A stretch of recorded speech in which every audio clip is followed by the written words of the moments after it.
네, 시청자 여러분 안녕하세요. 적반하장의 유여희입니다. 네, 제가 몇 번 이야기하고 있지만 저는 댓글을 달고 있지 않습니다. 제 이름으로 영어로 쓰고 있는 그 종자는요, 잘 알고 계시겠지만 이렇습니다. 아무튼 신경 쓰지 마시고요. 저 아니니까 그냥 마음껏 그 밑에서 댓글로 나가라고 욕을 해주시길 부탁드리겠습니다. 자, 누군가 저한테 이런 질문을 하더라고요. 너는 왜 정치를 하느냐? 너는 왜 자유한국당이냐? 라고요. 그래서 제가 아주 좋은 글을 하나 찾았습니다. 이 글을 읽으면서 오늘은 시작을 하려고 합니다. 여러분 잘 들어주세요. 나치가 공산주의자들을 덮쳤을 때 나는 침묵했다. 나는 공산주의자가 아니었기 때문이었다. 그 다음에 그들이 사회민주당원들을 가두었을 때 나는 침묵했다. 나는 사회민주당원이 아니었기 때문이다. 그 다음에 그들이 노동조합원들을 덮쳤을 때 나는 아무 말도 하지 않았다. 나는 노동조합원이 아니었기 때문이다. 그들이 나에게 닥쳤을 때 나를 위해 말해줄 이들이 아무도 곁에 남아있지 않았다. 바로 나치 독일에 저항했던 시라고 합니다. 여러분, 이 정권이 적폐를 척결한다고 했을 때 나는 침묵했다. 나는 기득권자가 아니었기 때문이다. 그 다음에 그들이 기업인의 손 볼 적에 나는 침묵했다. 나는 월급쟁이일 뿐이었기 때문이다. 그 다음에 그들이 정부의 비판적인 여론을 덮쳤을 때 나는 아무 말도 하지 않았다. 나는 독자이자 시청자일 뿐이기 때문이다.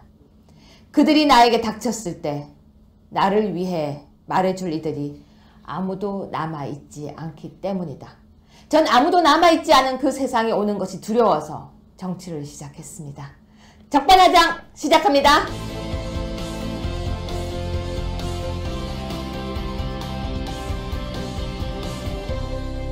네, 뉴스의 구석구석 속사를 파헤쳐보는 뉴스 완전 정복입니다. 본인께서 옆에서 저보고 이걸 꼭 읽어달라고 했는데요. 자, 키 170이 넘는 비주얼이 뛰어나신 미모의 자유한국당 강지연 미디어 팀장님 나오셨습니다. 그리고 인사부터 할까요? 안녕하세요. 안녕하세요. 왜 이렇게 이쁘게 인사하세요? 그리고 또 옆에 계신 분은요. S대 서울대 건축학과를 졸업하고 토지보상 전문 변호사였으며 4대강 전문 변호사로 지금 등극하신 분이십니다. 바로 원영석 변호사님이십니다. 예. 안녕하세요. 예, 반갑습니다. 변호사님, 방송 나오고 난 뒤에 사람들이요. 예. 우리 당에 이렇게 인재가 있는 줄 몰랐대요. 더 열심히 하겠습니다. 그때 정말 사람들 하는 이야기가 참 쉬웠다. 그리고 이런 건 줄 몰랐다. 또 이런 인재가 있었구나. 이런 지금 칭찬이 굉장히 아주 막 폭발적입니다. 매주 논문 한 편 쓰는 듯한 스트레스로 사실관계를 분석하고 있습니다. 근데 원래 방송이 그런 겁니다. 왜냐면요, 가짜로 떠들면 우리가 가짜 뉴스를 생성하게 되니까요. 공부하고 또 정말 분석을 해야 되는 것 같습니다. 오늘 이 두 분과 함께 진행하겠습니다. 첫 번째 뉴스입니다. 조선일보 기사인데요. 자, 쏟아지고 있는 문자 폭탄, 단순 정책 질의에도요, 수백 통의 문자가 쏟아오고 있다고 합니다. 문 대통령 지지자들이 청문회가 본격적으로 시작되자 다시 무차별 공세를 한다고 하는데요.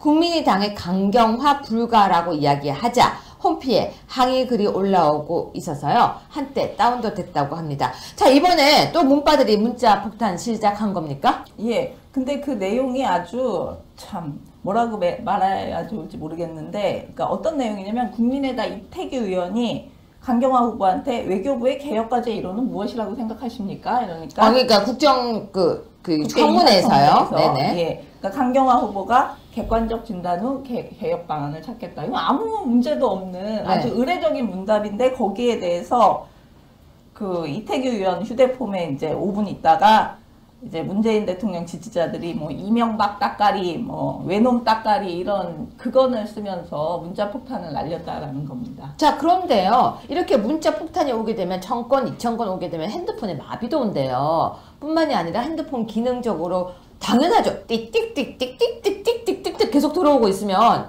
정작 들어와야 될 게 묻힐 수도 있는데요. 왜 이렇게 문바들이 문자 폭탄 공격이 이렇게 계속 되고 있는데, 이 문자 폭탄이 잘못됐다라고 이야기를 해도 계속 이렇게 문자를 보내고 있는 이유가 뭡니까?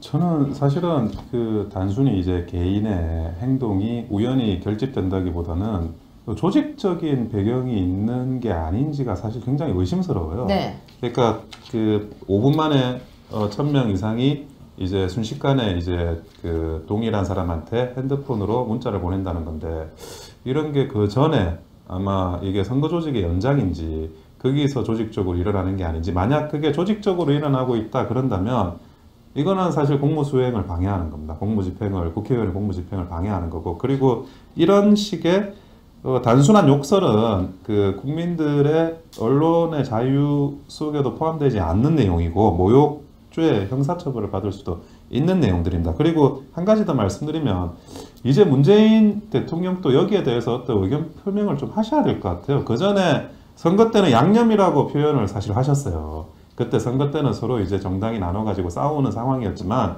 이제 대통령이 됐고 전 국민의 대통령이 되시겠다고 공언을 하셨는데, 그 국회를 마비시키고 국회의원의 업무를 마비시키는 이런 문자 폭탄에 대해서 문재인 대통령이 한 번도 제대로 이게 수정돼야 된다는 의사 표현을 안 하고 계세요. 그게 좀 필요하다고 봅니다. 그렇죠. 그런데 강전 팀장님, 이 부분에 대해서 어떤 모 의원이 누군지 이름이 기억이 안 나요. 손 무슨 손혜원 회원. 의원. 네, 저 이름이 기억 안 나요. 손 무슨 회원인데 죽지도 않는다? 뭐 이게 무슨 말이었죠? 아, 그러니까 이쪽 그 문재인 지지자들은 이렇게 문자 폭탄을 보내는 게 잘못이라고 생각하지 않아요. 이제 문재인 대통령은 양념이라고 이제 얘기하신 거하고 똑같은 문제의식인데, 손혜원 의원이 그랬죠. 문자 받아도 안 죽는다. 아 근데 문자 받아도 아우 갑자기 소름이 끼쳐요. 문자 받아도 안 죽으면 그러면 자기는 왜 고소했대요? 그러게요. 댓글 달아도 안 죽는다. 그 사람 고소했어요. 몇 명 지금. 네, 네티즌 몇 명이 아니고 거의 수십 명을 무더기로 고소를 했죠. 근데 그거 안 죽는데 왜 고소했대요? 그러니까 이런 식의 문제의식은 언어 폭력에 대한 굉장히 저열한 문제의식을 나타내는 건데, 사실 그 요즘에 왕따의 행태를 보면은 뭐 이렇게 남자애들 같은 게 때리고 이러지만, 여자애들 같은 경우에 이제 핸드폰이나 이런 걸 이용해서 문자나 이제 카톡을 이용해서 심리적으로 괴롭히는 그런 심리적인 괴롭힘이 주를 이루고 있거든요. 이게 카따예요. 카따? 카카오따. 아 그 신종 용어는 또 몰랐어요? 애가 아직 어렸어요.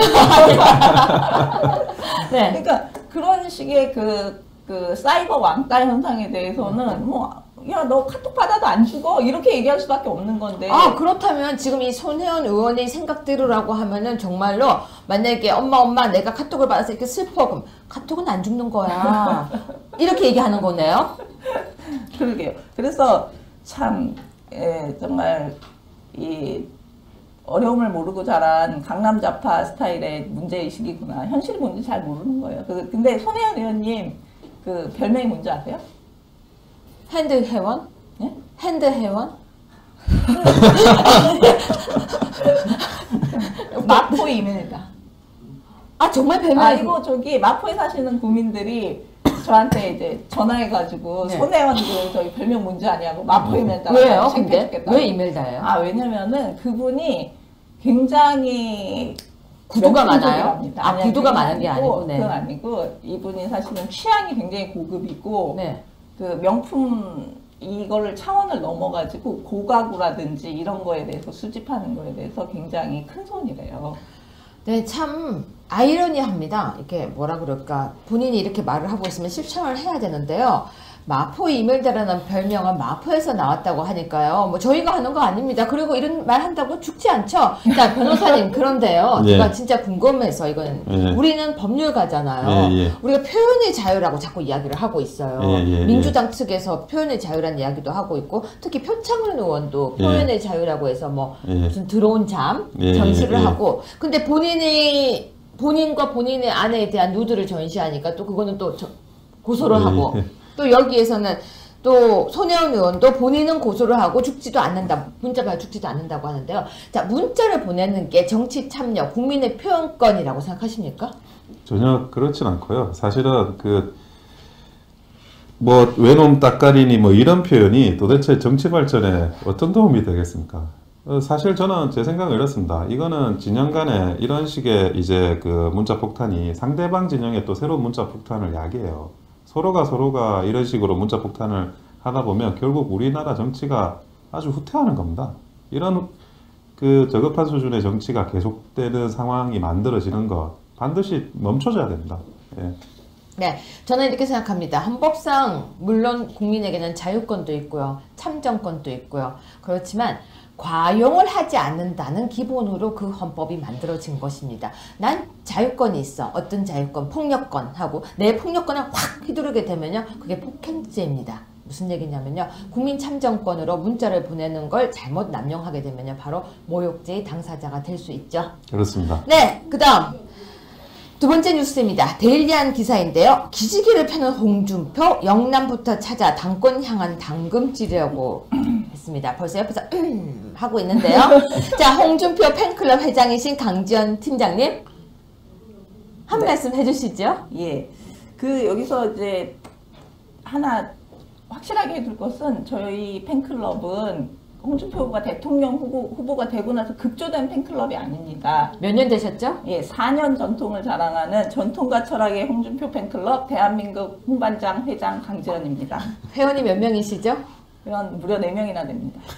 무려 4명. 아니 그 정치에 저는 숫자는 결과지 중요하지 않다고 생각합니다. 어떤 가치와 신념을 가지고 있느냐 그 팬클럽이 거기에서 4명이 4만 명이 되고 4천만 명이 될 수도 있는 거예요. 혹시 회원이세요? 아닙니다. 그 용기를 가지시라고. 회원 가입 한 명 더 하시죠. 5번째로. 네, 이야기해 주세요. 네. 홍준표 후보가 네. 그 당권을 잡을 경우에 이제 친박과의 전쟁을 벌일 것이라는 예측이 많은데 네. 저는 그거보다는 사실은 강남 좌파의 전쟁을 벌일 것이 아닐까라고 조심스럽게 예측을 해봅니다. 네. 왜 그러냐면 이게 17년 차 당뇨의 당직자의 그 고견이죠. 예. 네. 왜냐하면 친박과의 전쟁을 벌일 경우에 그거는 어떻게 보면 자유한국당과의 전쟁이에요. 자기가 자기하고 싸워야 되는 모순에 그렇죠. 처할 수밖에 없는데 네. 근데 사실 이제 당원권 정지라든지 이런 행동을 통해 가지고 우리 정리될 건 어느 정도 정리가 됐다라고 보거든요. 그리고 우리가 더 이상 이제 친박 비박이라는 소모적인 계파 전쟁에 다시 휘말릴 이유가 없고, 근데 이제 그거보다는 사실은 이제 우리 국민들이라든지 지지자들이 자유한국당에 대해서 좀 비판하는 지점이 뭐냐면은 이 사람들이 어려운 거를 모르고 지금 국민들이 얼마나 어려운지 모르고 본인들이 금수저 물고 태어나서 뭐 좋은 게 좋은 거 아니야 이런 식으로 이제 어떻게 보면 약간 웰빙 스타일로 나가는 거에 대한 그런 굉장히 비판 의식이 강하거든요. 그래서 홍준표 후보가 우리 페이스북이라든지 이런 데 통해 가지고 그 부분에 대한 그 비판을 여러 번 하셨는데 저는 개인적으로 이제 홍준표 후보가 이제 오신다. 그리고 또 만약에 당권을 차지하게 된다 하면은 그런 식의 우리 당과 이제 또 저쪽 민주당 같은 경우에 전 개인적으로 강남좌파 정당이라고 규정을 하거든요. 그래서 민주당하고 각을 세우면서 우리 내부에 있는 그런 강남좌파적인 웰빙 근성하고도 싸우는 그런 모습을 보여주시기를 개인적으로 기대하고 있습니다. 근데 보실 때 어떠십니까? 자, 이제 공항에 도착했을 때부터 많은 사람들이 나가 있었어요. 그런데 그때 보면요, 이렇게 그 문구라든지 그런 내용들이 다 이제 돌아왔으니까 제대로 싸워주세요였어요. 싸워달라고. 근데 왜 그런 이야기들이 나오고 있을까요? 홍준표 이제는 뭐 그 전 지사님이시지만 네. 그 확실히 철학과 소신을 갖고 계신 분이세요. 그 정도 이제 철학과 소신, 자기의 신념 그리고 어떤 논리 이런 걸 갖추고 계신 분이 그렇게 이제 자유한국당 내에 많진 않아요. 이야기를 들어봐도 사실은 어떤 표현의 강함이나 어떤 용어의 저속함을 가지고 싸우는 게 아니고, 물론 이제 막말 파동도 있지만 그 안에는 꽤 튼실한 철학과 소신이 있어요. 그리고 우리 당 지지자들이 그 부분에 대해서 이제 이야기를 들어보면 납득이 되는 거예요. 이 논리가. 그러니까 열성 이제 우리 강 팀장님 같은 그런 열성 팬클럽 회장님도 계시고 그 지지자들도 있으시다고 생각을 네. 합니다. 예. 네. 홍준표 후보, 지금은 이제 홍준표 후보가 아니고 정말 전 도지사라고, 전 지사님이라고 불러야 되는데요. 다시 이제 긴 휴가, 어떻게 보면은 짧은 휴가를 마치고 돌아오셨습니다. 자유한국당의 후보로서 계속 활동하셨고 또 많은 사람들의 사랑을 받았었고 이제는 또 당권에 도전을 하고 계시는데요. 여러분 어떻게 보십니까? 시원한 야성 그리고 시원한 야당의 모습을 보여주기 위해서 이렇게 기지개를 펴고 있는 홍준표 도지사? 님께 정말 우리가 이렇게 힘을 실어드려야 될 것 같아요. 어떤 힘? 바로 우리 모두의 국민의 힘이죠. 왜? 문재인 정부와 싸워야 하니까요. 그렇지 않을까요? 그렇습니다. 네. 그 선봉에 우리 대한민국 홍반장이 앞장서겠습니다. 감사합니다. 회원가입 많이 해주세요. 예. 네, 세 번째 뉴스 보겠습니다. 아, 진짜 웃으면 안 되는데요. 세 번째 뉴스 보겠습니다. 데일리안 오늘 인터넷 탑 기사를 보면요. 인터넷판 탑 기사군요. 네, 데일리안은 원래 인터넷밖에 없어서요. 제가 무슨 말인가 했습니다. 저는 그래서 이게 무슨 말인가 잠시 봤는데요. 데일리안 기사를 보면요. 의혹만 앞선 좌파 정권 어설픈 상황인식의 부작용 속출이라는 제목의 기사가 있습니다. 그 밑에 최저임금 1만원 현실화 편의점 마트 유통업계 소갈이 하고 있다는 얘기인데요. 자, 데일리안의 기사 제목 보면요. 왜 의혹만 앞섰다 이렇게 내용이 나오고 있는 겁니까? 이 최저임금 문제가 사실은 그 본질이 약자와 약자의 싸움입니다. 이게 그 대기업 같은 경우에는 애초에 최저임금 문제가 없어요. 당연히 최저임금 이상을 하니까. 그리고 우리는 뭐 허울을 이제 사장님이라고 호칭을 하지만 시장에서는 그 자영업자분들이 굉장히 힘드세요. 이분들하고 그 아르바이트생 그리고 그 종업원들의 어찌 보면 이 갈등 관계거든요. 이게 약자와 약자의 싸움입니다. 누구 편을 들어주면 이쪽 약자가 울고 저쪽 편을 들어주면 이쪽 약자가 우는 그런 상황이 돼 있는 거죠. 그런데 거기에 대해서 어떻게 이 문제를 조화롭게 해결할 거냐 그 논의는 없고 그냥 올리면 된다. 이거는 다시 많은 자영업자들의 어떤 지위를 굉장히 위협하는 거고 그 자영업자들이 결국 문을 닫습니다. 문을 닫으면 다시 또 일자리는 사라지는 거예요. 그런 것들에 대한 고민이나 이런 어젠더나 이런 것들에 대한 설정은 전혀 없이 일방적으로 그러니까 만원 뭐 표현은 좋지만 이것이 약자와 약자의 싸움이라는 걸 우리 문재인 대통령이 좀 알고 계셨으면 좋겠어요. 그러니까 저는 이런 생각이 들었어요. 뭔가 밑에 돌 빼서 위에다가 다시 얹어주고 다시 위에 돌 빼서 밑에 얹어주는 생각이 들었는데 그 신뢰가요. 점포별로 차이는 있다고 하는데요. 보통 편의점 가맹점주들이 한 개 점포에서 벌어가는 순이익이 400만 원 안팎이래요. 그러니까 그 편의점 우리가 말하는 무슨 분11 무슨 무슨 225 뭐 이런 거를 만들면 하나당 400만 원 정도를 벌어가는데 단순 계산을 했을 때 1년 365일 24시간 운영되는 편의점 절반이 대부분이 아르바이트생을 고용해서 쓰고 있대요. 근데 아르바이트생에 의존하는데 그렇다면 한 달에 아르바이트생에게 그 편의점 점주가 줘야 되는 금액이 360만 원 정도라고 단순 계산이 나온다고 합니다. 그러니까 뭐 24시간 계산하고 뭐 이렇게 하면 나오나 봐요.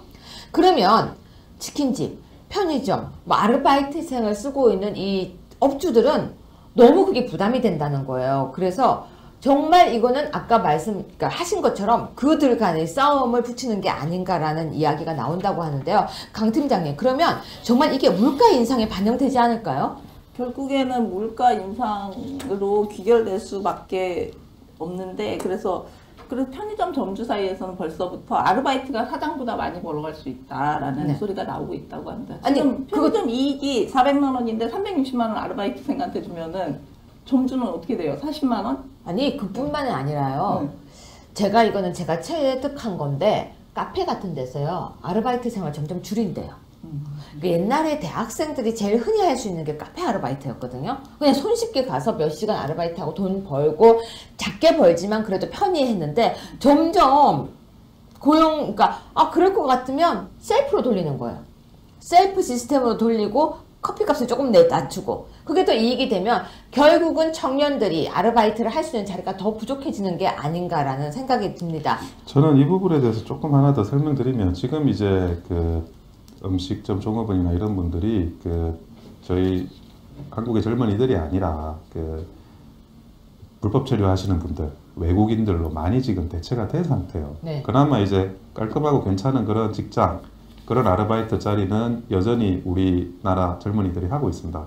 근데 만약에 임금을 최저임금을 1만 원으로 올리면 그 직업마저도 사라지고 다시 그 자리를 불법 체류하시는 분들이 다시 채워서 국부가 다시 유출되는 그런 상황이 반복되지 않을까 그 부분이 우려스럽습니다. 네, 정말 저는 그러니까 인상이라는 걸 생각할 때요. 당연히 좋죠. 당연히 좋은데 그게 현실이 반영된 인상이어야 되는데 물가가 점점 올라갈 것 같습니다. 강 팀장님, 요즘 물가 올라가는 거 느껴지세요? 시장 안 보죠? 남편한테 물어보겠습니다. 방금 티났죠? 네, 그럼 얼른 넘어가겠습니다. 자, 네 번째 뉴스입니다. 중앙일보 기사인데요. 동해에서 구조되었던 북한 어민 중에 부자 2명이 한국 기순 의사를 표명했다고 합니다. 이게 무슨 소식입니까? 네. 이 아마 그 표류하시다가 어업을 하시다가 이제 그 기관 고장이나 이런 걸 일으켜가지고 저희 쪽으로 흘러오신 게 아닌가 싶은데요. 이렇게 우발적으로 표류를 하시게 되면 북한에 남아있는 가족들하고 이야기가 안 된 거예요. 네. 그러다 보니까 보통은 이제 탈북을 할 때는 내가 이 가족들을 어떻게 할지, 내가 나가면 이분들이 어떤 대우를 받게 될지 이런 거를 마음속으로 다 정하고 탈북을 계획을 하시는데 이분들은 그냥 표류를 하시니 지금 북한 측에 남아있는 우리 가족들 어떻게 될까 이런 걱정을 당연히 하시게 되거든요. 쉽게 기순 의사를 표명하기는 쉽지 않으실 거예요. 대부분들이. 네. 근데 남으신다면 그래도 행복하게 대한민국에서 살게 되길 빌고요. 또 하나 더 안정적으로 살았으면 좋겠습니다. 이렇게 힘들지 않았으면 좋겠습니다.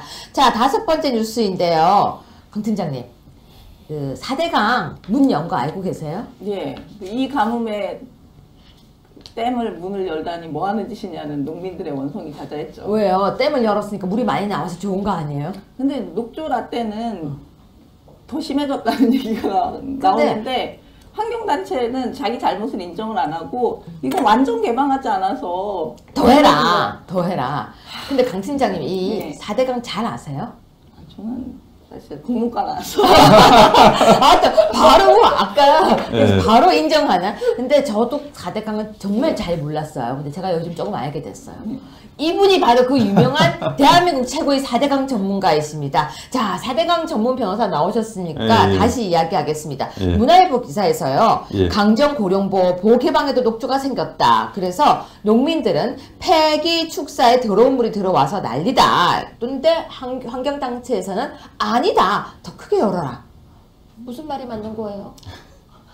여러분, 이 녹조가 왜 생기는지부터 우리가 그걸 아셔야 돼요. 이 녹조가 생기는 이유는 첫째, 그 물에 있는 부영양화, 인과 질소 그 부분하고 어렵죠. 두 번째는 과학 수업 예, 듣는 두 번째는 기온, 그리고 세 번째는 강수량입니다. 이거를 사람들이 잘 몰라요. 예, 얼마 전에 많은 분들이 유속하고 일조량을 이야기하는데 유속하고 일조량 문제는 가뭄이 발생하기 때문에 후속적으로 그런 현상이 생기는 겁니다. 가뭄이 발생할 때는 비가 안 오니 날이 맑은 날이 많죠. 일조량이 많은 거예요. 그리고 비가 안 오니 새로운 물이 유입이 안 되니까 유속도 느려지는 겁니다. 이 강수량이 부족하기 때문에 바로 그 녹조가 발생을 합니다.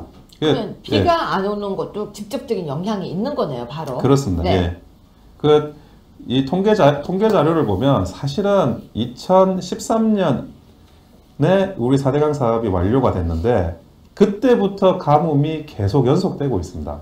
저희가 그전만 하더라도 한 1400mm 이상은 왔는데 그 2013년에도 그렇고 2014년에도 1200mm, 1100mm 수준까지 오다가 그 2015년 아마 작년이 제일 그 가뭄이 심했습니다. 900mm 수준까지 올라왔어요. 네. 특히 봄 여름은 그동안 1000mm 정도 왔다 그러면 500mm만 절반만 왔습니다. 그래서 그 강수량이 부족하다 보니까 이 녹조가 계속 발생을 하는 겁니다.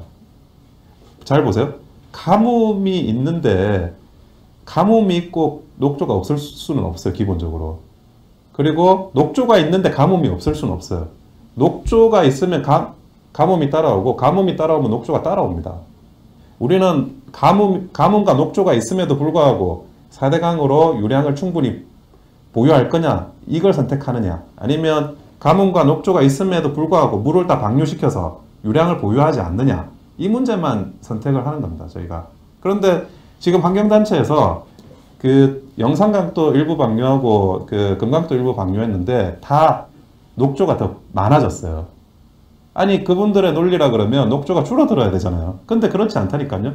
일부 방류를 하면 그 순간만 유속이 잠시 증가할 뿐이에요.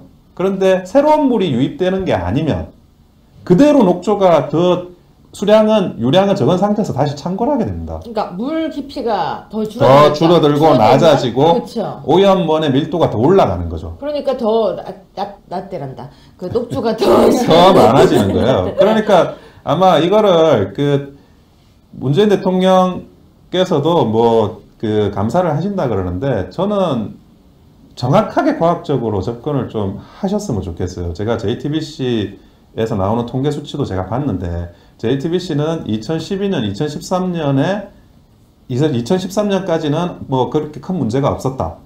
그리고 4대강 사업이 2013년에 완료가 됐으니 2014년과 2015년은 큰 문제가 있다는 식으로 이야기를 해요. 그런데 이 통계 수치도 기본적인 전제가 잘못된 게 정확하게 4대강 사업이 완료된 거는 2013년 1월입니다. 그러면 2013년 수치도 4대강이 완공된 이후의 수치예요. 그런데 이거를 2012, 2013은 나누고 2014, 2015를 나누는데 그게 맞지 않다는 거예요. 그리고 2013, 2014, 2015 갈수록 이 가뭄이 악화되고 있습니다. 그 역사상 최악의 가뭄 상태로 계속 진입을 하고 있는데 그럼에도 불구하고 그 자연재 피해액이 역대 최저 수준입니다. 통계적으로. 그거는 4대강 사업이 진행되지 않았다라면 있을 수 없는 현상이에요. 그 부분에 대해서는 말씀드리고 싶습니다. 우리나라가요 물 부족 국가라는 거 알고 계세요? 예, 저는 알고 있습니다. 몇 위 정도 되는지 아세요? 아니요. 그러니까 10위 안, 10위 밖. 10위 안. 몇인지 아세요? 물 부족 국가에 대해서는 제가 찾아보지 못했습니다. 제가 들었는데요. 10위 안은 확실하고요. 생각보다 순위가 되게 높아요. 우리나라가 물 부족 국가이고 그리고 물 부족 국가 중에서도 순위가 되게 높은데 우리는 그걸 지금 모르고 살고 있어요. 그렇지 않아요? 그 혹시 온 가족이 다 같이 한 번에 변기 쓰고 물 내려요? 모아서?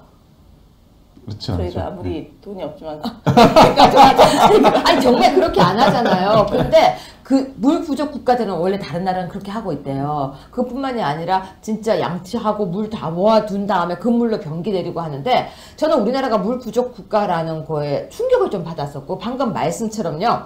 자, 4대강을 열었어요. 목포문을 열었는데 이 문을 열었으면 더 열면 만약에 지금 주장하는 것처럼 더 열면 어떻게 될 거라고 보십니까? 더 열면 물만 없어지고 녹조는 남아있는 잔존하는 물에서 더 창궐하게 됩니다. 주위 환경이 다 썩어버려요. 그러니까 제가 참 궁금해하는 게 이거예요.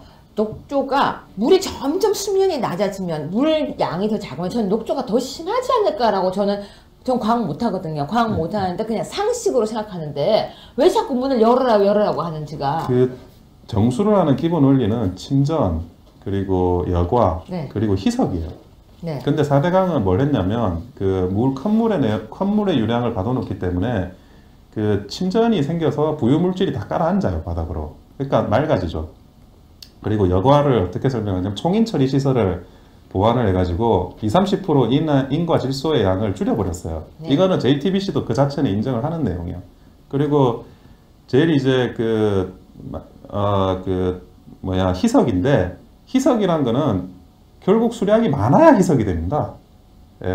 어떤 특정한 우발적인 오염원이 들어와도 네. 유량이 많으면 그 유량이 많기 때문에 그 오염원이 다 희석이 돼요. 그러니까 4대강 사업은 거기에 플러스 해가지고 저번에도 아마 설명드렸지만 퇴적물을 다 걷어냈다 그랬죠. 그 퇴적물이 실제로는 온이에요. 오니? 예, 진흙 오염 물질. 그거를 싹 걷어냈어요. 네. 그러니까 당연히 부영양화나 이런 것들을 많이 줄이는 거예요. 지금 이제 적조는 발생하지 않고 있어요. 적조는 바다에서 발생하니까 이 강물의 유속하고는 관련이 없어요. 오로지 이제 그 부영양화, 그러니까 영양염류가 얼마나 유입되느냐로 결정이 되는 부분인데 그 적조는 없어진 거예요. 그거는 사실 굉장히 그 오염의 정도가 낮아졌다는 겁니다. 네. 근데 우리 원 위원장님이 굉장히 어렵게 얘기하셨지만 사실은 핵심은 그거 같아요. 환경단체가 자기가 틀렸다는 것을 인정하지 않아요. 근데 저는 개인적으로 4대강을 광우병, 천안함, 4대강 이 세 가지를 과학이 선동을 이기지 못한 세 가지 우리나라의 굉장히 부끄러운 모습이라고 그 말 어디에 생각합니다. 있던 얘기예요? 과학이 선동을 이기지 못한다. 어디서 나온 무슨 말이에요? 방금 느낌인지. 생각했습니다. 내가 이런 표현을 해야 되는데. 지금 실컷 설명하고 뺏겼어요. 지금 역시. 지금 실컷 이게 바로 이과생의 이과생의 한계예요. 내가 보니까. 이과생이 한참 설명하니까. 저는 엄 변호사님이 얘기한 거 절반도 이해를 못했습니다. 아니, 저도 솔직히요, 읽다가 순간 멍 때렸어요. 왜냐면, 근데, 뭔지 알 거는 같아요. 알 거는 같은데, 순간순간 약간 넋을 나가요. 왜냐면, 이게, 과학을 하지 않은 사람들은. 과학을 잘 못했어요. 저도 물리, 생물 이거 잘 못했는데, 조금 어려운데, 알 거는 같아요. 틀렸다는 거. 그렇다면 결론을 내리겠습니다. 과학이 선동을 이기는 그런 대한민국이 됐으면 좋겠습니다. 이때까지는 과학이 선동을 이기지, 선동이 과학을 이겨버린 거죠. 선동이 과학을 이겼다. 야, 그러면요. 네. 숙제가 있어요. 더 쉽게 계속 해줘야 돼요. 아니 최대한 쉽게 이걸 하겠습니다. 선동되지 않게 이거 조금 어려웠어요. 어려웠지만요. 우리 이제 원영석 변호사님이 정말 공부해서 해주시는 거고요. 우린 더 쉽게 다가가겠습니다. 그쵸? 예. 그 다음 뉴스 넘어가겠습니다. 땀 흘렸어요. 멋졌어요. 네, 더 팩트 기사입니다. 문재인 정부 한 달 고공행진 지지율이 허와하실. 자, 역대 대통령 중에서 제일 높은 지지율이 나온다고 지금 계속 합니다. 지지율 높은 거 인정하는데요. 준비된 대통령은 아니다 이런 말도 나옵니다. 자, 무슨 얘기입니까? 예. 저는 저희 문재인 정권은 이제 역대 최대의 외화 내빈 정권이 되지 않을까라는 우려를 조심스럽게 해봅니다. 왜냐하면 지금 준비한 게 이제 우리 커피 마시는 거, 이런 거, 그리고 이제 이제 여러 가지 기념식에서 식판 들고 다니는 거. 네, 뭐 그런 거 준비 이제 보여주기는 준비를 많이 했는데 국가 경영의 기본에 대해서는 준비가 하나도 안 된 것 같다라는 생각이 듭니다. 뭐냐면은 사드 문제를 처리하는 거, 안보에 대한 준비가 없었다. 네. 그리고 문재인 정권 들어와서 부동산이 지금 천정부지로 오르고 있거든요. 집값 오르니까 좋다고 하는 사람들 있더라고요. 그렇습니다. 네, 지금 집값 오르니까 좋다고 하는 사람들이 있는데요. 저는 진짜 큰일 날 일이라고 생각해요. 네. 그런 문제뿐만 아니고 이제 증세에 대한 부분도 굉장히 왔다 갔다 하고 있거든요. 그러니까 증세도 한다고 하더니 또 저거 하고 특히 종교세 같은 경우는 각자 입장이 달라요. 하는지 안 하는지 네. 이런 식으로 저기 안보와 세금이라는 국가 경영의 두 축에 대해서 전혀 준비가 되지 않은 정권이다. 그래서 상당히 우려를 표현하는데 저희도 언젠가는 정권을 찾아올 거 아닙니까? 무슨 언젠가는요? 금방이죠. 네, 근데 아니 뭘 언젠가는냐고 그렇게 미리 생각을 해보세요. 내가 언젠가는 너를 사랑하게 될 거야. 그럼 기분 좋아요? 아니 그러니까 우리가 곧 자유한국당이 정권을 찾아올 건데 아니 이 빈 껍데기 대한민국만 남을까봐 정말 너무 걱정되는. 그래서 우리가 눈을 이렇게 뜨고 쳐다보고 있잖아요. 네. 지금 조금만 문제 있으면 바로 지금 4대 강도 우리가 하는 이유가 사람들이 뭐 과학이 선동을 이기고 어쩌고 이런 거 할까봐 우리가 지금 과학이 이겨야 돼요. 과학이. 선동을 이기면 안 돼요. 오늘 근데 멘트마다 왜 이렇게 멋져요?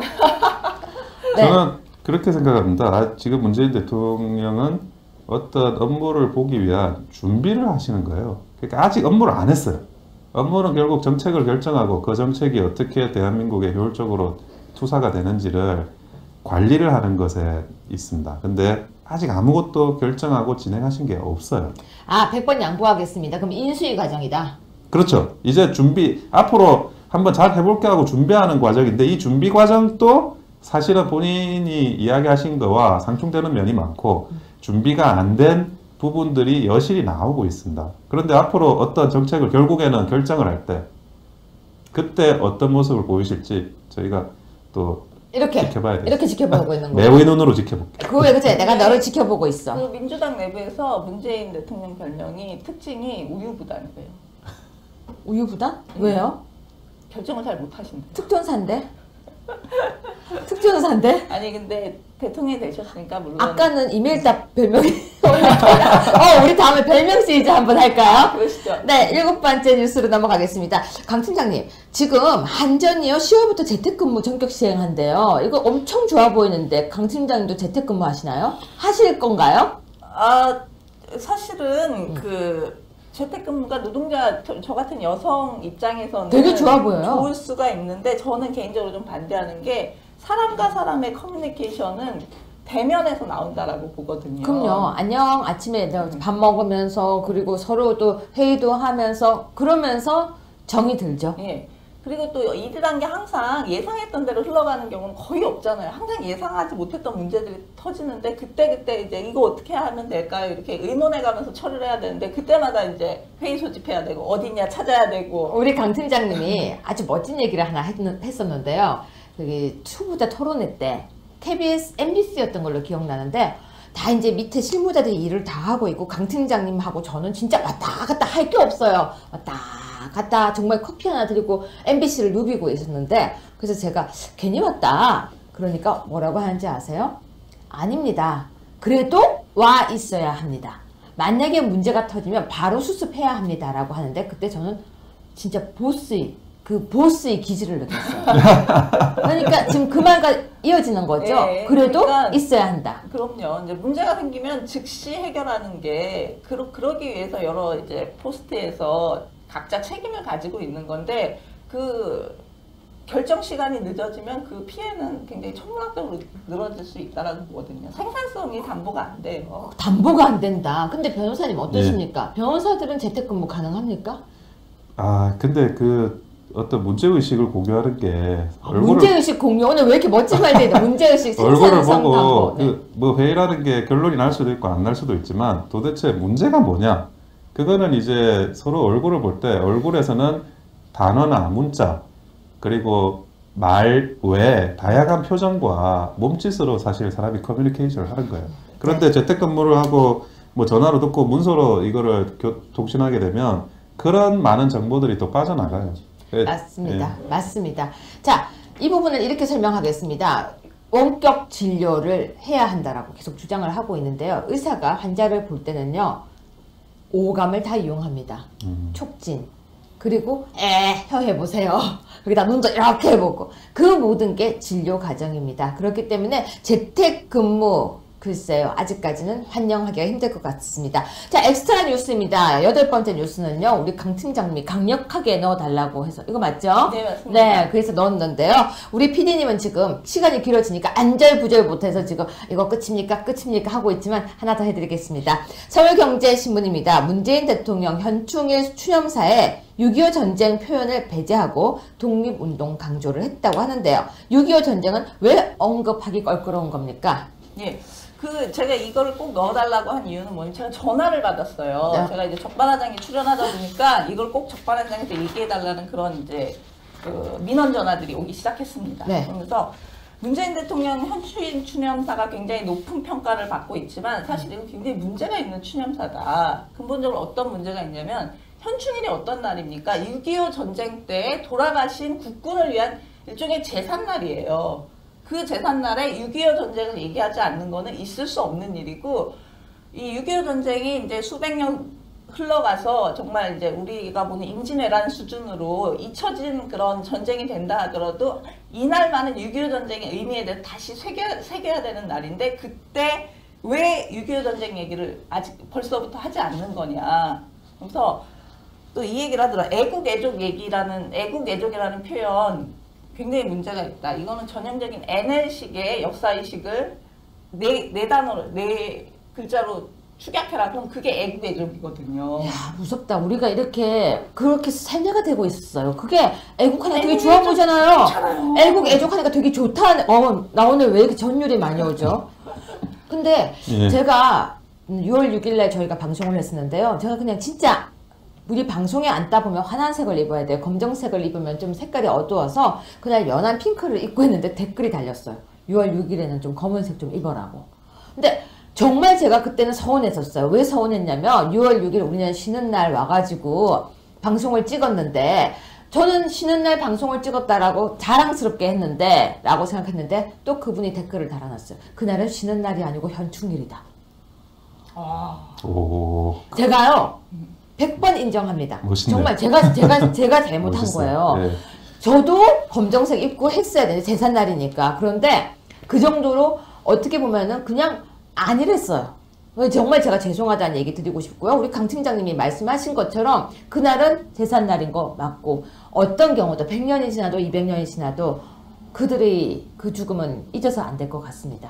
저는 그 연설문을 사실은 한번 여기 이 시청자분께서 뭐 자기 연설문을 한번 써보신 분들이 아마 있으실 거예요. 그분들이 연설문을 쓸 때 내가 어떤 문장을 사람들 앞에 청중들 앞에 이야기를 할 때 굉장히 단어 한 장, 조사, 토시 하나 굉장히 힘들게 의미를 담아서 쓰게 돼요. 그래서 이 6.25 전쟁의 표현을 배제했다라는 게 이게 단순히 실수나 가볍게 보이지가 않는 겁니다. 예. 네, 시청자 여러분, 긴 시간 우리 이렇게 두 분과 함께 했습니다. 할 이야기가요, 참 많습니다. 또 저희가 꼭꼭 찝어주고 싶은 이야기도 많은데요. 시간 관계상 더 하지 못해서 죄송합니다. 두 분 다음 주에 또 함께 하겠습니다. 고맙습니다. 예, 감사합니다. 감사합니다. 예.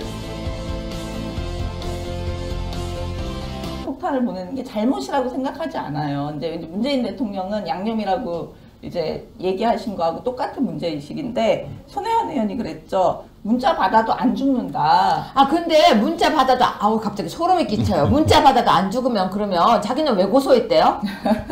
그러게요. 댓글 달아도 안 죽는다. 그 사람 고소했어요, 몇 명 지금. 네, 네티즌 몇 명이 아니고 거의 수십 명을 무더기로 고소를 했죠. 근데 그거 안 죽는데 왜 고소했대요? 그러니까 이런 식의 문제의식은 언어폭력에 대한 굉장히 저열한 문제의식을 나타내는 건데 사실 그 요즘에 왕따의 행태를 보면은 뭐 이렇게 남자애들 같은 게 때리고 이러지만 여자애들 같은 경우에 이제 핸드폰이나 이런 걸 이용해서 문자나 이제 카톡을 이용해서 심리적으로 괴롭히는 그런 심리적인 괴롭힘이 주를 이루고 있거든요. 이게 카따예요. 카따? 카카오따. 아, 그 신종 용어는 또 몰랐어요? 애가 아직 어렸어요. 네. 그러니까 그런 식의 그 사이버 왕따 현상에 대해서는 야, 너 카톡 받아도 안 죽어? 이렇게 얘기할 수밖에 없는 건데. 아, 그렇다면 지금 이 손혜원 의원의 생각대로라고 하면은 정말로 만약에 엄마 내가 카톡을 받아서 이렇게 슬퍼. 그럼 카톡은 안 죽는 거야. 이렇게 얘기하는 거네요. 그러게요. 그래서 참 정말 이 어려움을 모르고 자란 강남좌파 스타일의 문제의식이구나. 현실이 뭔지 잘 모르는 거예요. 근데 손혜원 의원님 그 별명이 뭔지 아세요? 핸드 회원? 예? 핸드 회원? 마포 이민이다. 아, 정말 별명이. 이거 저기 마포에 사시는 국민들이 저한테 이제 전화해가지고 네. 손혜원 그 저기 별명 뭔지 아냐고 마포 이민이다. 왜요? 근데 왜 이메일다예요? 왜냐면은 그분이 굉장히 구두가 명품적이랍니다. 많아요? 아, 아니요, 구두가 그건 많은 게 아니고, 네. 그건 아니고 이분이 사실은 취향이 굉장히 고급이고 네. 그 명품 이거를 차원을 넘어가지고 고가구라든지 이런 거에 대해서 수집하는 거에 대해서 굉장히 큰 손이래요. 네, 참 아이러니합니다. 이렇게 뭐라 그럴까, 본인이 이렇게 말을 하고 있으면 실천을 해야 되는데요. 마포 이멜다라는 별명은 마포에서 나왔다고 하니까요. 뭐 저희가 하는 거 아닙니다. 그리고 이런 말 한다고 죽지 않죠. 자, 변호사님, 그런데요. 예. 제가 진짜 궁금해서 이건 예. 우리는 법률가잖아요. 예, 예. 우리가 표현의 자유라고 자꾸 이야기를 하고 있어요. 예. 민주당 측에서 표현의 자유라는 이야기도 하고 있고, 특히 표창원 의원도 예. 표현의 자유라고 해서 뭐 예. 무슨 들어온 잠 예, 전시를 예. 하고, 근데 본인과 본인의 아내에 대한 누드를 전시하니까 또 그거는 또 고소를 예. 하고, 또 여기에서는 또 손혜원 의원도 본인은 고소를 하고 죽지도 않는다, 문자 받아 죽지도 않는다고 하는데요. 자, 문자를 보내는 게 정치 참여, 국민의 표현권이라고 생각하십니까? 전혀 그렇진 않고요. 사실은 뭐 외놈 따까리니 뭐 이런 표현이 도대체 정치 발전에 어떤 도움이 되겠습니까? 사실 저는 제 생각은 이렇습니다. 이거는 진영 간에 이런 식의 이제 그 문자 폭탄이 상대방 진영에 또 새로운 문자 폭탄을 야기해요. 서로가 이런 식으로 문자 폭탄을 하다 보면 결국 우리나라 정치가 아주 후퇴하는 겁니다. 이런 그 저급한 수준의 정치가 계속되는 상황이 만들어지는 것 반드시 멈춰져야 됩니다. 예. 네, 저는 이렇게 생각합니다. 헌법상 물론 국민에게는 자유권도 있고요, 참정권도 있고요. 그렇지만 과용을 하지 않는다는 기본으로 그 헌법이 만들어진 것입니다. 난 자유권이 있어. 어떤 자유권, 폭력권하고 내 폭력권을 확 휘두르게 되면요, 그게 폭행죄입니다. 무슨 얘기냐면요, 국민 참정권으로 문자를 보내는 걸 잘못 남용하게 되면요, 바로 모욕죄의 당사자가 될 수 있죠. 그렇습니다. 네, 그 다음 두 번째 뉴스입니다. 데일리한 기사인데요. 기지개를 펴는 홍준표, 영남부터 찾아 당권 향한 당금질이라고 했습니다. 벌써 옆에서 하고 있는데요. 자, 홍준표 팬클럽 회장이신 강지연 팀장님, 한 네. 말씀 해주시죠. 예. 여기서 이제 하나 확실하게 해둘 것은 저희 팬클럽은 홍준표 후보가 대통령 후보가 되고 나서 급조된 팬클럽이 아닙니다. 몇 년 되셨죠? 예, 4년 전통을 자랑하는 전통과 철학의 홍준표 팬클럽 대한민국 홍반장 회장 강지연입니다. 회원이 몇 명이시죠? 회원 무려 4명이나 됩니다. 무려 4명. 아니 그 정치에 저는 숫자는 결과지 중요하지 않다고 생각합니다. 어떤 가치와 신념을 가지고 있느냐 그 팬클럽이 거기에서 4명이 4만 명이 되고 4천만 명이 될 수도 있는 거예요. 혹시 회원이세요? 아닙니다. 그 용기를 가지시라고. 회원 가입 한 명 더 하시죠. 5번째로. 네, 이야기해 주세요. 네. 홍준표 후보가 네. 그 당권을 잡을 경우에 이제 친박과의 전쟁을 벌일 것이라는 예측이 많은데 네. 저는 그거보다는 사실은 강남 좌파의 전쟁을 벌일 것이 아닐까라고 조심스럽게 예측을 해봅니다. 네. 왜 그러냐면 이게 17년 차 당뇨의, 당직자의 그 고견이죠. 예. 네. 왜냐하면 친박과의 전쟁을 벌일 경우에 그거는 어떻게 보면 자유한국당과의 전쟁이에요. 자기가 자기하고 싸워야 되는 모순에 그렇죠. 처할 수밖에 없는데 네. 근데 그 사실 이제 당원권 정지라든지 이런 표현을 이런 행동을 통해 가지고 우리 정리될 건 어느 정도 정리가 됐다라고 보거든요. 그리고 우리가 더 이상 이제 친박 비박이라는 소모적인 계파 전쟁에 다시 휘말릴 이유가 없고 근데 이제 그거보다는 사실은 이제 그 우리 국민들이라든지 지지자들이 자유한국당에 대해서 좀 비판하는 지점이 뭐냐면은 이 사람들이 어려운 거를 모르고 지금 국민들이 얼마나 어려운지 모르고 본인들이 금수저 물고 태어나서 뭐 좋은 게 좋은 거 아니야 이런 식으로 이제 어떻게 보면 약간 웰빙 스타일로 나가는 거에 대한 그런 굉장히 비판 의식이 강하거든요. 그래서 홍준표 후보가 우리 페이스북이라든지 이런 데 통해 가지고 그 부분에 대한 그 비판을 여러 번 하셨는데 저는 개인적으로 이제 2015를 나누는데 그게 맞지 않다는 거예요. 그리고 2013, 2014, 2015 갈수록 이 가뭄이 악화되고 있습니다.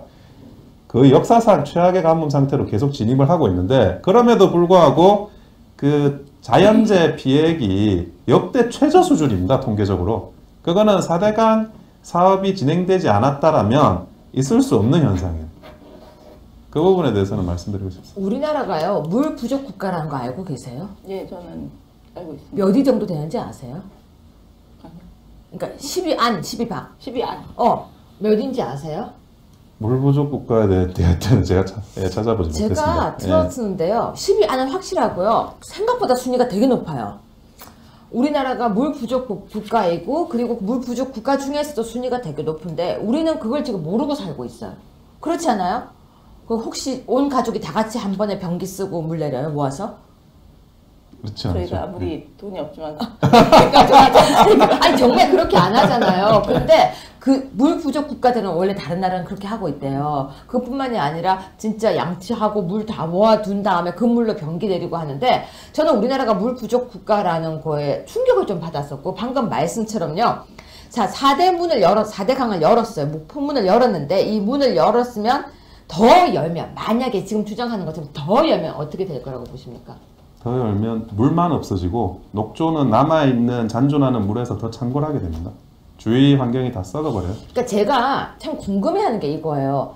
녹조가 물이 점점 수면이 낮아지면 물 양이 더 작으면 저는 녹조가 더 심하지 않을까라고 전 과학 못하거든요. 과학 못하는데 그냥 상식으로 생각하는데 왜 자꾸 문을 열으라고 하는지가 그 정수를 하는 기본 원리는 침전 그리고 여과 네. 그리고 희석이에요. 네. 근데 4대강은 뭘 했냐면 그 컵물의 유량을 받아놓기 때문에 그 침전이 생겨서 부유물질이 다 깔아앉아요 바닥으로. 그러니까 맑아지죠. 그리고 여과를 어떻게 설명하냐면 총인 처리 시설을 보완을 해가지고 20-30% 인과 질소의 양을 줄여버렸어요. 네. 이거는 JTBC도 그 자체는 인정을 하는 내용이에요. 그리고 제일 이제 희석인데 희석이란 거는 결국 수량이 많아야 희석이 됩니다. 어떤 특정한 우발적인 오염원이 들어와도 네. 유량이 많으면 그 유량이 많기 때문에 그 오염원이 다 희석이 돼요. 그러니까 4대강 사업은 거기에 플러스 해가지고 저번에도 아마 설명드렸지만 퇴적물을 다 걷어냈다 그랬죠. 그 퇴적물이 실제로는 온이에요. 온이? 오니? 예, 진흙 오염 물질. 그거를 싹 걷어냈어요. 네. 그러니까 당연히 부영양화나 이런 것들을 많이 줄이는 거예요. 지금 이제 적조는 발생하지 않고 있어요. 적조는 바다에서 발생하니까 이 강물의 유속하고는 관련이 없어요. 오로지 이제 그 부영양화, 그러니까 영양염류가 얼마나 유입되느냐로 결정이 되는 부분인데 그 적조는 없어진 거예요. 그거는 사실 굉장히 그 오염의 정도가 낮아졌다는 겁니다. 네. 근데 우리 원 위원장님이 굉장히 어렵게 얘기하셨지만 사실은 핵심은 그거 같아요. 환경단체가 자기가 틀렸다는 것을 인정하지 않아요.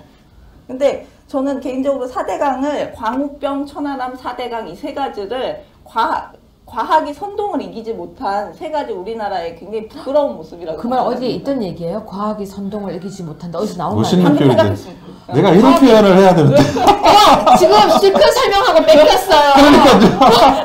지금 아, 역시. 지금 실컷 이게 네. 바로 이과생의 이과생의 한계예요. 내가 보니까. 이과생이 한참 설명하니까 네. 원 변호사님이 얘기한 거 절반도 이해를 못했습니다. 아니 저도 솔직히요 읽다가 순간 멍 때렸어요. 왜냐면 근데 뭔지 알 거는 같아요. 알 네. 거는 같은데 순간순간 약간 넋을 나가요. 왜냐면 네. 이게 과학을 하지 않은 사람들은 과학을 잘 못했어요. 저도 물리, 생물 이거 잘 못했는데 조금 어려운데 알 거는 같아요. 틀렸다는 거. 그렇다면 결론을 내리겠습니다. 과학이 선동을 이기는 그런 대한민국이 됐으면 좋겠습니다. 이때까지는 과학이 선동을 이기지 선동이 과학을 이겨버린 거죠. 선동이 과학을 이겼다. 야, 그러면요 네. 숙제가 있어요. 더 숙제? 쉽게 계속 해줘야 돼요. 아니 최대한 이걸 쉽게 하겠습니다. 선동되지 않게 이거 조금 어려웠어요. 아, 어려웠지만요. 좀 우리 어려웠다고 이제 하시니, 원영석 변호사님이 정말 공부해서 해주시는 거고요. 우린 더 쉽게 다가가겠습니다. 그쵸? 예, 예. 그 다음 뉴스 넘어가겠습니다. 땀 흘렸어요. 멋졌어요? 예. 네, 더 팩트 기사입니다. 문재인 정부 한 달 고공행진 지지율이 허와하실. 자, 역대 대통령 중에서 제일 높은 지지율이 나온다고 지금 계속 합니다. 지지율 높은 거 인정하는데요. 준비된 대통령은 아니다. 이런 말도 나옵니다. 자, 무슨 얘기입니까? 예. 저는 저희 문재인 정권은 이제 역대 최대의 외화 내빈 정권이 되지 않을까라는 우려를 조심스럽게 해봅니다. 왜냐하면 지금 준비한 게 이제 우리 커피 마시는 거, 이런 거, 그리고 이제 이제 여러 가지 기념식에서 식판 들고 다니는 거. 네, 뭐 그런 거 이제 보여주기는 준비를 많이 했는데 국가 경영의 기본에 대해서는 준비가 하나도 안 된 것 같다라는 생각이 듭니다. 뭐냐면은 사드 문제를 처리하는 거, 안보에 대한 준비가 없었다. 네. 그리고 문재인 정권 들어와서 부동산이 지금 천정부지로 오르고 있거든요. 집값 오르니까 좋다고 하는 사람들 있더라고요. 그렇습니다. 네, 지금 집값 오르니까 좋다고 하는 사람들이 있는데요. 저는 진짜 큰일 날 일이라고 생각해요. 네. 그런 문제뿐만 아니고 이제 증세에 대한 부분도 굉장히 왔다 갔다 하고 있거든요. 그러니까 증세도 한다고 하더니 또 저거 하고 특히 종교세 같은 경우는 각자 입장이 달라요. 하는지 안 하는지 네. 이런 식으로 저기 안보와 세금이라는 국가 경영의 두 축에 대해서 전혀 준비가 되지 않은 정권이다. 그래서 상당히 우려를 표현하는데 저희도 언젠가는 정권을 찾아올 거 아닙니까? 무슨 언젠가는요? 금방이죠. 네, 근데 아니 뭘 언젠가는냐고 그렇게 미리 생각을 해보세요. 내가 언젠가는 너를 사랑하게 될 거야. 그럼 기분 좋아요? 아니 그러니까 우리가 곧 자유한국당이 정권을 찾아올 건데 아니 이 빈 껍데기 대한민국만 남아. 나라 젊은이들이 하고 있습니다.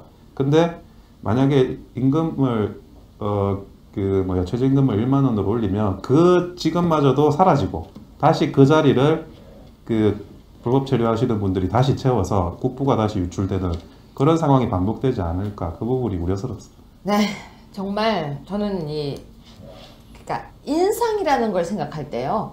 당연히 좋죠. 당연히 좋은데 그게 현실이 반영된 인상이어야 되는데 물가가 점점 올라갈 것 같습니다. 강 팀장님, 요즘 물가 올라가는 거 느껴지세요?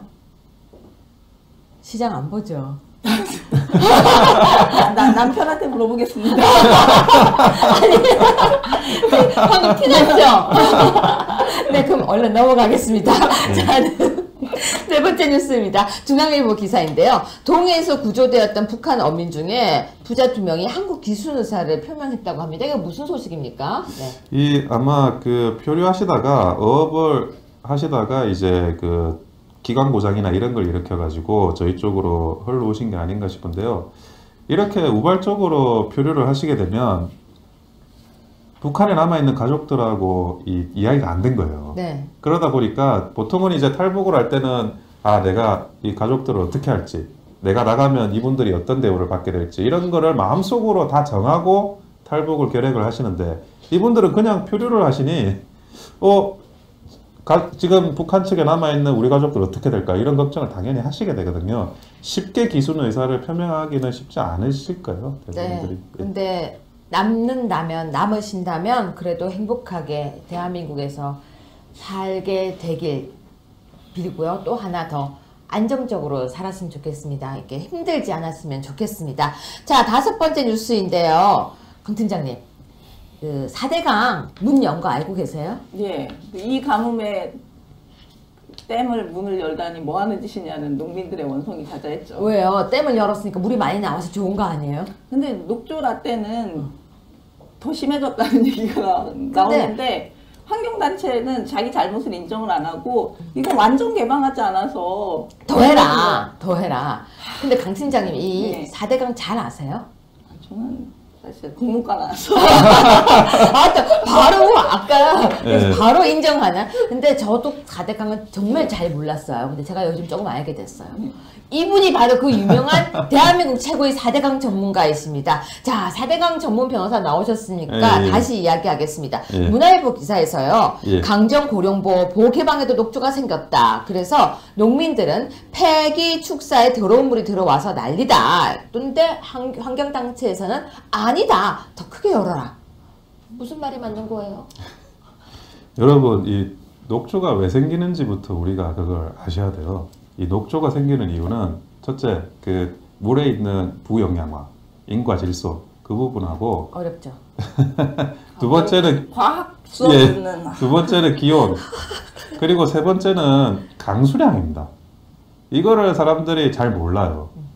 예, 얼마 전에 많은 분들이 유속하고 일조량을 이야기하는데 유속하고 일조량 문제는 가뭄이 발생하기 때문에 후속적으로 그런 현상이 생기는 겁니다. 가뭄이 발생할 때는 비가 안 오니 날이 맑은 날이 많죠. 일조량이 많은 거예요. 그리고 비가 안 오니 새로운 물이 유입이 안 되니까 유속도 느려지는 겁니다. 이 강수량이 부족하기 때문에 바로 그 녹조가 발생을 합니다. 그러면 예, 비가 안 오는 것도 직접적인 영향이 있는 거네요, 바로. 그렇습니다. 네. 예. 이 통계 자료를 보면 사실은 2013년에 우리 4대강 사업이 완료가 됐는데 그때부터 가뭄이 계속 연속되고 있습니다. 저희가 그전만 하더라도 한 1400mm 이상은 왔는데 그 2013년에도 그렇고 2014년에도 1200mm, 1100mm 수준까지 오다가 그 2015년 아마 작년이 제일 그 가뭄이 심했습니다. 900mm 수준까지 올라갔어요. 네. 특히 봄 여름은 그동안 1000mm 정도 왔다 그러면 500mm만 절반만 왔습니다. 그래서 그 강수량이 부족하다 보니까 이 녹조가 계속 발생을 하는 겁니다. 잘 보세요. 가뭄이 있는데 가뭄이 있고 녹조가 없을 수는 없어요. 기본적으로. 그리고 녹조가 있는데 가뭄이 없을 수는 없어요. 녹조가 있으면 가뭄이 따라오고 가뭄이 따라오면 녹조가 따라옵니다. 우리는 가뭄과 녹조가 있음에도 불구하고 4대강으로 유량을 충분히 보유할 거냐 이걸 선택하느냐 아니면 가뭄과 녹조가 있음에도 불구하고 물을 다 방류시켜서 유량을 보유하지 않느냐 이 문제만 선택을 하는 겁니다. 저희가. 그런데 지금 환경단체에서 그 영산강도 일부 방류하고 그 금강도 일부 방류했는데 다 녹조가 더 많아졌어요. 아니 그분들의 논리라 그러면 녹조가 줄어들어야 되잖아요. 근데 그렇지 않다니까요. 일부 방류를 하면 그 순간만 유속이 잠시 증가할 뿐이에요. 그런데 새로운 물이 유입되는 게 아니면 그대로 녹조가 유량은 적은 상태에서 다시 창고를 하게 됩니다. 그러니까 물 깊이가 더 줄어들고 낮아지고 그렇죠. 오염원의 밀도가 더 올라가는 거죠. 그러니까 더 낫대란다. 그 녹조가 더 더 많아지는 거예요. 그러니까 아마 이거를 그 문재인 대통령께서도 뭐 그 감사를 하신다 그러는데 저는 정확하게 과학적으로 접근을 좀 하셨으면 좋겠어요. 제가 JTBC에서 나오는 통계 수치도 제가 봤는데 JTBC는 2012년, 2013년까지는 뭐 그렇게 큰 문제가 없었다. 그리고 4대강 사업이 2013년에 완료가 됐으니 2014년과 2015년은 큰 문제가 있다는 식으로 이야기를 해요. 그런데 이 통계 수치도 기본적인 전제가 잘못된 게 정확하게 4대강 사업이 완료된 거는 2013년 1월입니다. 그러면 2013년 수치도 4대강이 완공된 이후의 수치예요. 그런데 이거를 2012, 2013은 나누고 2014 홍준표 후보가 이제 오신다. 그리고 또 만약에 당권을 차지하게 된다 하면은 그런 식의 우리 당과 이제 그 또 저쪽 민주당 같은 경우에 전 개인적으로 강남좌파 정당이라고 규정을 하거든요. 그래서 민주당하고 각을 세우면서 우리 내부에 있는 그런 강남좌파적인 웰빙 근성하고도 싸우는 그런 모습을 보여주시기를 개인적으로 기대하고 있습니다. 근데 보실 때 어떠십니까? 제가 이제 공항에 도착했을 때부터 많은 사람들이 나가 있었어요. 그런데 그때 보면요, 이렇게 그 문구라든지 그런 내용들이 다 이제 돌아왔으니까 제대로 싸워주세요였어요. 싸워달라고. 근데 왜 그런 이야기들이 나오고 있을까요? 홍준표 이제는 뭐 그 전 지사님이시지만 네. 그 확실히 철학과 소신을 갖고 계신 분이세요. 그 정도 이제 철학과 소신, 자기의 신념 그리고 어떤 논리 이런 걸 갖추고 계신 분이 그렇게 이제 자유한국당 내에 많진 않아요.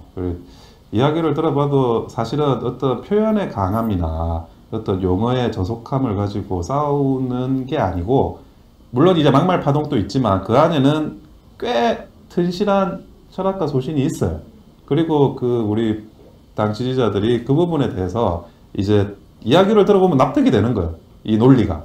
그러니까 그 열성 이제 우리 그 강 팀장님 같은 그런 열성 팬클럽 회장님도 계시고 그 지지자들도 있으시다고 생각을 네. 합니다. 예. 네. 홍준표 후보, 지금은 이제 홍준표 후보가 아니고 정말 전 도지사라고, 전 지사님이라고 불러야 되는데요. 다시 이제 긴 휴가, 어떻게 보면은 짧은 휴가를 마치고 돌아오셨습니다. 자유한국당의 후보로서 계속 활동하셨고 또 많은 사람들의 사랑을 받았었고 이제는 또 당권에 도전을 하고 계시는데요. 여러분 어떻게 보십니까? 시원한 야성 그리고 시원한 야당의 모습을 보여주기 위해서 이렇게 기지개를 펴고 있는 홍준표 도지사님께 정말 우리가 이렇게 힘을 실어드려야 될 것 같아요. 어떤 힘? 바로 우리 모두의 국민의 힘이죠.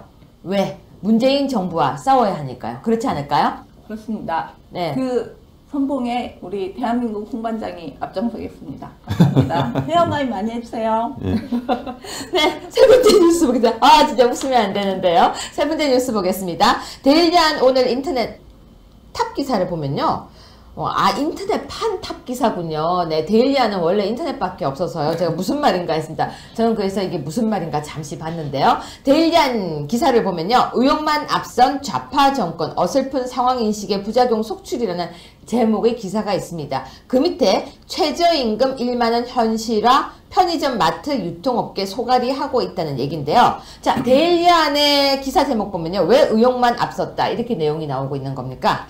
이 최저임금 문제가 사실은 그 본질이 약자와 약자의 싸움입니다. 이게 그 대기업 같은 경우에는 애초에 최저임금 문제가 없어요. 당연히 최저임금 이상을 하니까. 그리고 우리는 뭐 허울을 이제 사장님이라고 호칭을 하지만 시장에서는 그 자영업자분들이 굉장히 힘드세요. 이분들하고 그 아르바이트생 그리고 그 종업원들의 어찌 보면 이 갈등 관계거든요. 이게 약자와 약자의 싸움입니다. 누구 편을 들어주면 이쪽 약자가 울고 저쪽 편을 들어주면 이쪽 약자가 우는 그런 상황이 돼 있는 거죠. 그런데 거기에 대해서 어떻게 이 문제를 조화롭게 해결할 거냐 그 논의는 없고 그냥 올리면 된다. 이거는 다시 많은 자영업자들의 어떤 지위를 굉장히 위협하는 거고 그 자영업자들이 결국 문을 닫습니다. 문을 닫으면 다시 또 일자리는 사라지는 거예요. 그런 것들에 대한 고민이나 이런 어젠더나 이런 것들에 대한 설정은 전혀 없이 일방적으로 그러니까 10,000원 뭐 표현은 좋지만 이것이 약자와 약자의 싸움이라는 걸 우리 문재인 대통령이 좀 알고 계셨으면 좋겠어요. 그러니까 저는 이런 생각이 들었어요. 뭔가 밑에 돌 빼서 위에다가 다시 얹어주고 다시 위에 돌 빼서 밑에 얹어주는 생각이 들었는데 그 신뢰가요. 점포별로 차이는 있다고 하는데요. 보통 편의점 가맹점주들이 한 개 점포에서 벌어가는 순이익이 400만 원 안팎이래요. 그러니까 그 편의점 우리가 말하는 무슨 분11 무슨 무슨 225 뭐 이런 거를 만들면 하나당 400만 원 정도를 벌어가는데 단순 계산을 했을 때 1년 365일 24시간 운영되는 편의점 절반이 대부분이 아르바이트생을 고용해서 쓰고 있대요. 근데 아르바이트생에 의존하는데 그렇다면 한 달에 아르바이트생에게 그 편의점 점주가 줘야 되는 금액이 360만 원 정도라고 단순 계산이 나온다고 합니다. 그러니까 뭐 24시간 계산하고 뭐 이렇게 하면 나오나 봐요. 그러면 치킨집, 편의점, 뭐 아르바이트생을 쓰고 있는 이 업주들은 너무 그게 부담이 된다는 거예요. 그래서 정말 이거는 아까 그러니까 하신 것처럼 그들 간의 싸움을 붙이는 게 아닌가라는 이야기가 나온다고 하는데요. 강 팀장님, 그러면 정말 이게 물가 인상에 반영되지 않을까요? 결국에는 물가 인상으로 귀결될 수밖에 없는데, 그래서 편의점 점주 사이에서는 벌써부터 아르바이트가 사장보다 많이 벌어갈 수 있다라는 네. 소리가 나오고 있다고 합니다. 아니, 지금 편의점 이익이 400만 원인데 360만 원 아르바이트생한테 주면은 점주는 어떻게 돼요? 40만 원? 아니, 그뿐만이 아니라요. 이거는 제가 체득한 건데 카페 같은 데서요. 아르바이트생을 점점 줄인대요. 그 옛날에 대학생들이 제일 흔히 할 수 있는 게 카페 아르바이트였거든요. 그냥 손쉽게 가서 몇 시간 아르바이트하고 돈 벌고 작게 벌지만 그래도 편히 했는데 점점 그러니까 그럴 것 같으면 셀프로 돌리는 거예요. 셀프 시스템으로 돌리고 커피값을 조금 낮추고 그게 더 이익이 되면 결국은 청년들이 아르바이트를 할 수 있는 자리가 더 부족해지는 게 아닌가라는 생각이 듭니다. 저는 이 부분에 대해서 조금 하나 더 설명드리면 지금 이제 그 음식점 종업원이나 이런 분들이 저희 한국의 젊은이들이 아니라 불법 체류하시는 분들, 외국인들로 많이 지금 대체가 된 상태예요. 네. 그나마 이제 깔끔하고 괜찮은 그런 직장, 그런 아르바이트 자리는 여전히 우리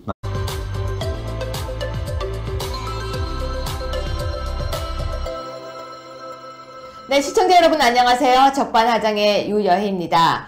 네, 제가 몇 번 이야기하고 있지만 저는 댓글을 달고 있지 않습니다. 제 이름으로 영어로 쓰고 있는 그 종자는요. 잘 알고 계시겠지만 이렇습니다. 아무튼 신경 쓰지 마시고요. 저 아니니까 그냥 마음껏 그 밑에서 댓글로 나가라고 욕을 해주시길 부탁드리겠습니다.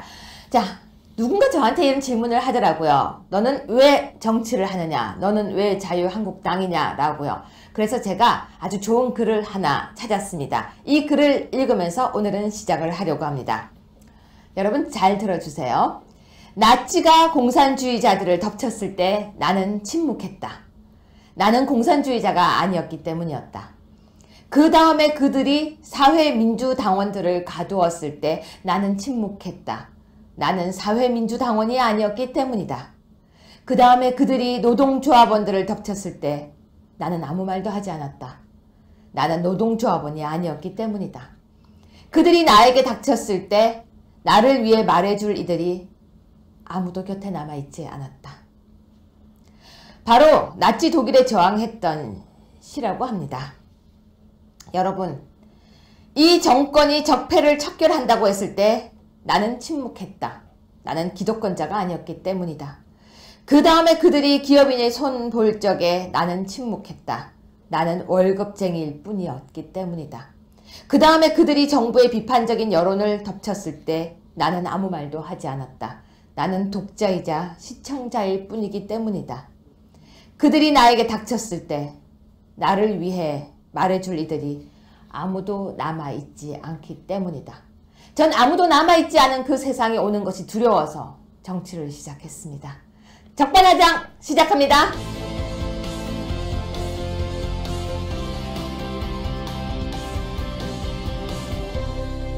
네, 뉴스의 구석구석 속사를 파헤쳐보는 뉴스 완전 정복입니다. 본인께서 옆에서 저보고 이걸 꼭 읽어달라고 했는데요. 자, 키 170이 넘는 비주얼이 뛰어나신 미모의 자유한국당 강지연 미디어 팀장님 나오셨습니다. 그리고 인사부터 할까요? 안녕하세요. 안녕하세요. 왜 이렇게 이쁘게 인사하세요? 그리고 또 옆에 계신 분은요. S대.